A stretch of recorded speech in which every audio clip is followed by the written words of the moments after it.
Sound is a physical wave expanding freely through space. In an open void, this energy radiates outward uniformly.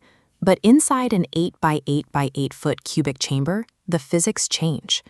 In acoustic engineering, a perfect cube is a worst-case scenario. Because all three dimensions are identical, they share the exact same resonant geometry. This creates coincident modes, frequencies that build up and multiply across the x, y, and z axes simultaneously. To see exactly how this destroys a recording, we need to map the physics. We'll place a sound source here, 3 feet from the left wall and 1 foot from the back wall. Then we place a receiver microphone at coordinates 4, 4, the exact geographic center of the room. Using the Pythagorean theorem, the distance between these 2 points is exactly 3.16 feet. This is the direct path. Since sound travels through air at roughly 1130 feet per second, it takes 2.8 milliseconds for the signal to cross that distance. This gives us our absolute temporal anchor. It is the baseline reference point before any reflections from the room's boundaries can interfere. The room does not treat all frequencies the same way. This single cubic space will process low-frequency energy and high-frequency energy using 2 distinct regimes of physics. This chart shows the dividing line between these 2 behaviors, known as the Schroeder frequency. For a room of this volume, that threshold sits at roughly 300 Hz. Below 300 Hz, sound behaves according to wave mechanics. The room acts like a series of isolated resonating pipes. The frequencies here are characterized by sparse modal spacing, resulting in extreme high-pressure peaks and deep signal nulls. Above 300 Hz, the physics cross into ray acoustics. The acoustic environment transitions into a dense statistical continuum of overlapping wave energy. The sound waves now behave like light rays bouncing through a hall of mirrors.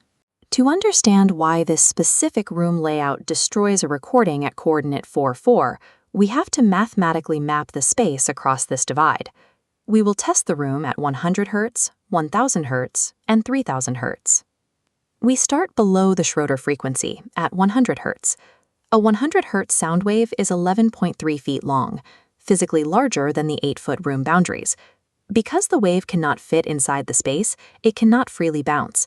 Instead, it pressurizes the geometry of the room, folding back on itself to create a standing wave. An 8 by 8 room mathematically supports what is known as the 110 tangential mode at exactly 99.9 Hz. This tangential mode makes the room ring like a bell. 100 Hz energy creates massive acoustic pressure, clustered in the corners and perimeter, but an absolute pressure node cuts straight through the middle axes. Right in the center, opposing waves perfectly cancel out. Our microphone at coordinate 4, 4 is seen precisely inside this acoustic black hole. Physically, it is unable to detect the 100 Hz frequency. Even though the room boundaries are violently resonating with a low-frequency energy, the microphone records a massive volume drop. Global room resonance does not guarantee acoustic energy at a specific receiver location. Now we move up to 1000 Hz. At this frequency, the wavelength shrinks to 1.13 feet, pushing our physics across the Schroeder threshold. We are no longer dealing with global pressurization. Sound now behaves strictly as specular rays, firing directionally and bouncing cleanly off the hard room surfaces. We have to track the immediate reflections. A sound ray fires 1 foot backward from the source, hits the rear boundary, and reflects along a 5.1-foot diagonal path to reach the microphone. Traveling at the speed of sound, this reflected energy arrives at the microphone exactly 1.7 milliseconds after our direct signal. This chart maps comb filter distortion, occurring when a pure direct signal combines acoustically with its time-delayed reflection, creating destructive phase interference. Because the reflection arrives 1.7 milliseconds late, the colliding waves create a severe energy null, followed by repeating notches across the spectrum. A 1000 Hz tone gets caught perfectly inside one of these destructive notches. The hard boundaries of the cubic room mandate severe phase distortion at coordinate 4, 4. The original speaker quality cannot overcome a signal that the room geometry has already destroyed. Finally, we jump to 3000 Hz, where the wavelength is incredibly short, measuring just 4.5 inches. At this high frequency, a single bounce isn't enough. The analysis must account for a dense immediate matrix of specular reflections triggering off all nearby boundaries. The governing rule of ray acoustics is absolute. The angle of incidence will always equal the angle of reflection. Following that rule, a secondary path fires from the source, ricochets off the immediate left wall, and hits the microphone. Simultaneously, tertiary paths bounce off the ceiling and the floor, creating a tangled three-dimensional web of incoming vectors converging on the center coordinate. Each of these reflective paths has a slightly different geometric distance. This means they arrive at the microphone mere fractions of a millisecond apart. This rapid clustering of geometric delays forces the comb filter notches we saw earlier to compress tightly together across the high-frequency spectrum. At these higher frequencies, boundary reflections don't just cause isolated dropouts.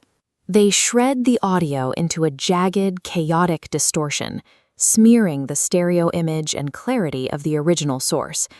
We have mathematically mapped the failure of coordinate 4,4, total modal cancellation at 100 Hz, and phase destruction at 1,000 and 3,000 Hz.